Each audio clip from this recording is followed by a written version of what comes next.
యేసుక్రీస్తు నామములో మీ అందరికీ నా వందనాలను తెలియచేస్తున్నాను. నిర్గమకాండము 25వ అధ్యాయము 8వ వచనము. నిర్గమకాండము 25వ అధ్యాయము 8వ వచనము. నేను వారిలో నివసించినట్లు వారు నాకు పరిశుద్ధ స్థలమును నిర్మింపవలెను. ఈ వాక్యంలో మనం చూసినట్లయితే దేవుని ప్రయాస మన జీవితంలో ఎలాగ ఉంది, ఎటువంటిదిగా ఉంది అనే విషయాన్ని ఇక్కడ మనం చూడగలుగుతున్నామండి. దేవుని ప్రయాస ఏంటి అంటే ఆయన మాలో నివసించాలి, మనతో పాటు ఉండాలి అనే ప్రయాస దేవుడు కలిగి ఉన్నాడు.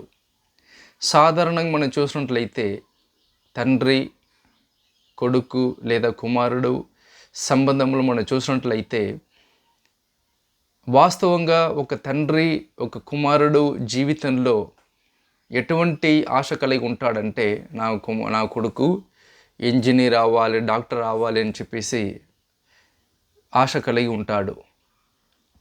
అయితే ఇక్కడ మన దేవుడు ఎటువంటి ఆశ కలిగి ఉన్నారు అని చూసినట్లయితే ఆయన మనలో నివసించాలి అనే ప్రయాసతో మాత్రమే దేవుడు ఉన్నాడు. చూడండి, దేవుడు మానవుణ్ణి సృష్టించారు. సృష్టించిన కారణం ఏంటి అంటే సృష్టికర్త సృష్టితో సంబంధము కలిగి సహవాసము కలిగి మాతో నివసించాలి, మాలో నివసించాలి, తోడుగా ఉండాలి, దగ్గర ఉండాలి, సహాయం చేయాలి, మాట్లాడాలి, నడిపించాలి. ఇదంతా దేవుని ఆశగా మన బైబిల్లో చూడగలుగుతున్నాము. దానికోసమే కేవలం దేవుడు మానవుణ్ణి సృష్టించారు. అయితే పాపం అనేది ఏమి చేసిందంటే మానవుణ్ణి దేవుడి నుంచి దూరంగా చేసింది, కానీ దేవుణ్ణి మానవుడి నుంచి దూరం చేయలేదు. దేవుడు మానవునితోనే ఉన్నాడు, నడిపిస్తున్నాడు. ఏదెన్ తోటములోనే ఆదాము హవ్వ పాపము చేసిన తర్వాత ఆదాము హవ్వ దేవుడి దగ్గరికి వెళ్ళలేదు. దేవుడే ఆదాము హవ్వ దగ్గరికి వచ్చి ఆదాము నువ్వు ఎక్కడ ఉన్నావు అని చెప్పేసి అడిగినవాడు దేవుడే. ఈ వాక్యంలో మనం చూసినట్లయితే దేవుడు ఇశ్రాయేలు ప్రజలతో నివసించాలి, తోడుగా ఉండాలి, నడిపించాలి అనే ఉద్దేశంతో ప్రయాసతో దేవుడు ఏమంటున్నాడు, పరిశుద్ధ స్థలమును నిర్మింపవలెను అని చెప్పేసి ఆజ్ఞ ఇచ్చాడు. అలాగే మోషే ప్రత్యక్ష గుడారాన్ని చేయడం జరిగింది. దేవుడు వారితో తోడు ఉండి దేవుడు నడిపించారు, మాట్లాడారు, అన్ని కార్యాలను చేశారనే విషయాన్ని మనం చూడగలుగుతున్నాము. అయితే ఆయన ఆశ ఎటువంటి ఆశతో ఆయన ఉన్నాడంటే మనతో ఉండడం మాత్రం కాదు, మనలో ఉండాలి అనే ఆశతో దేవుడు ఉన్నాడు. అయితే ఆ ఆశ నెరవేరిందా లేదా అని మనం చూసినట్లయితే దానికి సమాధానము ఖచ్చితంగా నెరవేరింది. ఎక్కడ నెరవేరిందంటే సిలువలో క్రీస్తు యేసు మన కొరకు మనం చేసిన పాపాన్ని ఆయన మీద తీసేసుకొని మరణించి క్రయధనాన్ని చెల్లించి మన కోసం ప్రాయశ్చిత్తాన్ని చేసి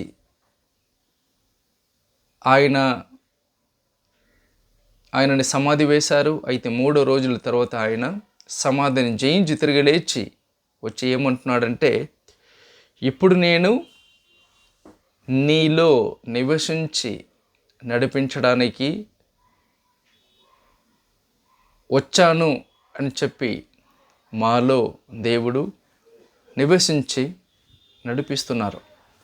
అది ఎక్కడ మనం చూడగలుగుతున్నామంటే మొదటి కొరింథీయులకు రాసిన పత్రిక 6వ అధ్యాయము 19వ వచనము. మొదటి కొరింథీయులకు రాసిన పత్రిక 6వ అధ్యాయము 19వ వచనంలో ఆ విషయాన్ని స్పష్టంగా మనం చూడగలుగుతున్నాము. పాత నిబంధనలో ఇశ్రాయేలు ప్రజలతో దేవుడు ప్రత్యక్ష గుడారం ద్వారా దేవుడు నడిపించారు. అనేక కార్యాలని దేవుడు చేశారు. ఇప్పుడు ఈ నూతన గ్రంథంలో మనం చూసినట్లయితే దేవుడు మనలో నివసిస్తున్నాడండి. ఎంత గొప్ప విషయం అండి. మనలో పరిశుద్ధ దేవుడు పాపము చేసిన, క్షమాపణ పొందిన, కృపచేతన రక్షణ పొందిన ఒక మానవుడు శరీరాన్ని దేవాలయముగా తీసుకొని, ఆలయముగా తీసుకొని నివసించడము అనేది మన ఊహన కన్నా గొప్పది. ఊహించలేం దాన్ని. మొదటి కొరింథీయులకు రాసిన పత్రిక 6వ అధ్యాయం 19వ వచనం. మీ దేహము దేవుని వలన మీకు అనుగ్రహింపబడి మీలోనున్న పరిశుద్ధాత్మకు ఆలయమై ఉన్నదని మీరు ఎరుగరా? మీరు మీ సొత్తు కారు. ఇంత స్పష్టంగా వాక్యంలో రాసి ఉంది. అంటే దేవుడు మనతో మాత్రం లేదు, మనలో కూడా ఉన్నాడు. కాబట్టి మనం ఒంటరిగా లేరండి. మనము ఒంటరిగా లేరు. మీరు ఒంటరిగా లేరు. మీ కుటుంబము ఏ సహాయం లేకుండా లేదు. మీతో పాటు మీలో నివసించి నడిపిస్తున్నవాడు, మనల్ని సృష్టించిన సృష్టికర్త దేవుడే. కాబట్టి మీరు ఒంటరిగా ఉన్నారు అనే ఆలోచనని మీరు ఈ డివోషన్లోనే మీరు తొలగించండి. మీరు ఏ క్షణమైనా, ఏ సమయమైనా, ఏ బాధలైనా, ఏ కష్టమైనా, ఏది నీ జీవితంలో వచ్చినా మీరు ఒంటరిగా మాత్రం లేరు. మీతో పాటు దేవుడే ఉండి మీ శరీరాన్ని ఆలయముగా ఏర్పరచుకొని మీలో నివసిస్తున్నవాడు మనల్ని సృష్టించిన దేవుడే. కాబట్టి ధైర్యం తెచ్చుకొని, బలం తెచ్చుకొని ఆయనతో కొనసాగండి. ఆయన నీ జీవితంలో కోరుతున్నది ఒకటే. నేను నీలో నివసిస్తున్నాను అనే విషయాన్ని మీరు తెలుసుకోండి అనే విషయాన్ని మనం తెలుసుకోవాలని దేవుడు కోరుతున్నాడు. దాన్ని మనం మర్చిపోవడానికి లేదు. ఆయన మనలోనే నివసిస్తున్నాడు. మాకు తెలిసినా తెలియకపోయినా నివసిస్తున్నాడు. ఆ విషయాన్ని మనం తెలుసుకుందామని, తెలిసి జీవించాలి, ఉండాలి అని దేవుడు కోరుతున్నాడు. మరి ఏది మిమ్మల్ని కోరట్లేదు. మీరు డాక్టర్ కావాలి, ఇంజనీర్ కావాలి, ఆ పని చేయాలి, ఈ సేవ చేయాలి, ఆ సంఘాన్ని స్థాపించాలి, ఈ వ్యక్తికి నేర్పించాలి. ఇది అంతా కూడా దేవుడు ఏది ఆయన ఆశించట్లేదు. ఒకటే ఆశిస్తున్నాడు. నీలో ఆయన నివసిస్తున్నాడు అనే విషయాన్ని మీరు తెలుసుకోవాలి అని దేవుడు ఆశిస్తున్నాడు. కాబట్టి ఈ విషయాన్ని తెలుసుకొని నీ జీవితంలో దేవుడితో నడుస్తున్న యాత్రలో ఆయనతో మీరు మంచిగా కొనసాగండి. ఒక సేవకుడుగా, దాసుడుగా, దేవుని కుమారుడుగా, దేవుని కుమార్తెలుగా మీరు కొనసాగండి అని నేను ప్రయాసతో మీతో ఈ విషయం నేను పంచుకుంటున్నాను. Thank you.